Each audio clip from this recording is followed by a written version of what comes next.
Sherlock Holmes is having a bit of a comeback this year. Whether it's an economic bellwether or a sign of the times, Hollywood has been all about finding new and creative ways to reinvent the classic character. In the same vein as Enola Holmes, which sees Sherlock Holmes somewhat encumbered with a plucky and inquisitive young relation there, his sister, Sherlock Daughter, saddles the iconic detective with a clever young woman who tries his patience here, his alleged daughter. Hailing from Irish filmmaker Brendan Foley, the new CW series feels very much like a show that would have been at home on the network during its heyday, nestled between Reign and The Vampire Diaries. While there is no tawdry romance in the first 4 episodes, Sherlock Daughter seems to be breadcrumbing a potential enemies to lovers-style romance for its young lead that could prove to be its most compelling hook, with viewers looking for mindless, albeit entertaining, television. Ironically, the reference to the Vampire Diaries universe is not for naught, as Sherlock Daughter's titular lead, Blu Hunt, had a memorable role on the originals. Hunt is a dynamic performer who has endlessly abundant charm, but she is underserved by a script that tries too hard to make her not like other girls. I'm reluctant to call Amelia Rojas a Mary Sue, as there are decades of negative connotations surrounding that moniker, but Amelia is good at everything, from aping the same clever deductive reasoning of her supposed father to being immune to having lasting consequences for her actions. Furthermore, she's American, which just seems so oddly out of place for Sherlock Holmes' alleged heir. But these are all elements of characters that are tried and true for the CW. So, why break what isn't broken? The series leans heavily on the visual and auditory hallmarks of series like Sherlock and films like Guy Ritchie's Sherlock Holmes, opting for shortcuts to quickly ingratiate itself with viewers versus forging its own unique touchstones. Sherlock is shown as having very clear mental recreations of crime scenes and the keen ability to construct locations without being present, while many of Amelia's solo ventures are earmarked with clever text asides for the audience's benefit. Sherlock Daughter is far from the first Sherlock-inspired project this year to capitalize on the same eccentric auditory landscape that Hans Zimmer crafted for Ritchie's films, but it continues to be odd that cymbalums, exparabas, and plucky banjos have become so emblematic of the games afoot aesthetic. Sherlock Daughter needs David Thewlis more than he needs it. This CW series is far from David Thewlis' first Sherlock Holmes project. After all, he appeared as Grail in Enola Holmes 2, and he certainly isn't a stranger to historical dramas. Recently, he impressed as the infamous Fagin in Hulu's impressive reimagining of The Artful Dodger, and before that, his resume was flush with period pieces ranging from Charles Dickens' adaptations to Wonder Woman.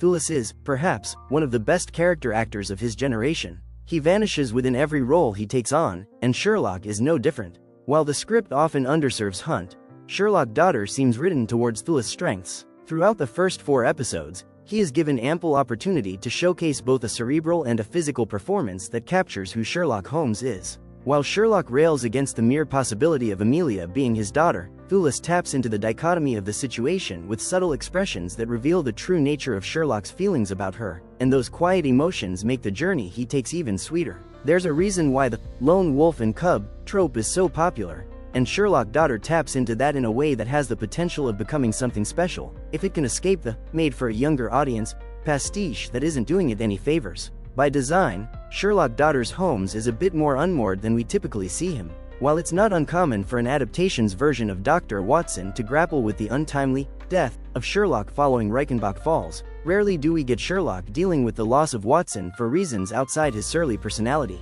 Sherlock and Amelia's plotline is set against the backdrop of Watson and Mrs. Hudson's absence, as the two have been entangled in some mysterious plot that Sherlock is trying to get to the bottom of. It will be curious to see how the series handles Sherlock and Watson, as Amelia ultimately feels like a placeholder for their dynamic. Watson may not be present in the first 4 episodes of Sherlock Daughter, but Sherlock's most iconic foe makes an appearance, and Moriarty is exactly what the Doctor ordered.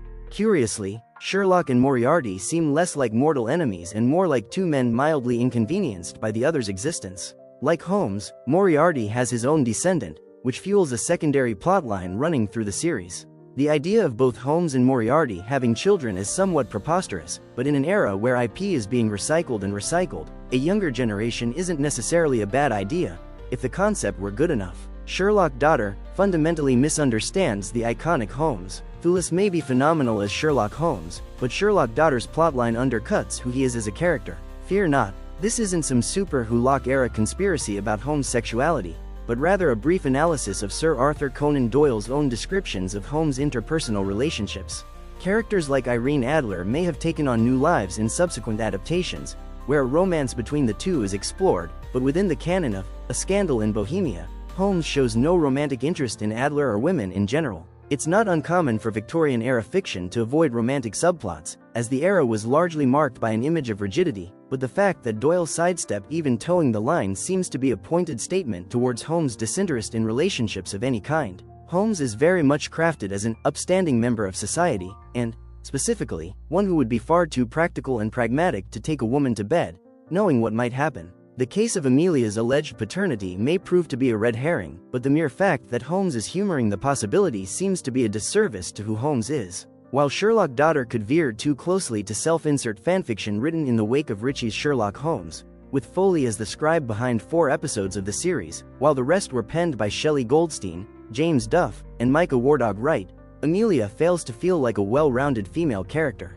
She's designed with a lot of promise in mind, particularly with her backstory as an indigenous woman, but that potential feels ill-fated from the start. Given how the story is laid out within the first 4 episodes, it is unlikely that the series will give any real depth or weight to what happened to Amelia's mother, as well as the larger historical implications of her heritage and how she exists within the context of Victorian England. The series may be ill-conceived, but there are a lot of elements to it that may capture its intended audience, which seems a bit more fun-loving than those of us looking for faithful adaptations of Doyle's characters.